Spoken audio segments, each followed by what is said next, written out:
Kapal penumpang mengalami kebakaran di perairan Pulau Lima Fatola, Kecamatan Sanana, Kabupaten Kepulauan Sula, Maluku Utara pada Sabtu, tanggal 29 Mei tahun 2021, sekitar pukul 7 waktu Indonesia Timur.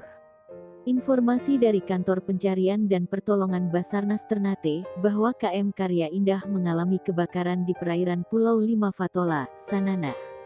Adapun unsur yang terlibat dalam pencarian diantaranya meliputi tim Basarnas Rescue Unit Siaga SAR Sanana, Polisi Perairan Sanana, dan KUPP Sanana serta masyarakat.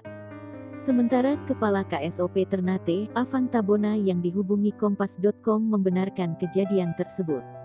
Untuk jumlah penumpang yang tercatat 181 orang dan saat ini masih proses evakuasi dari Basarnas.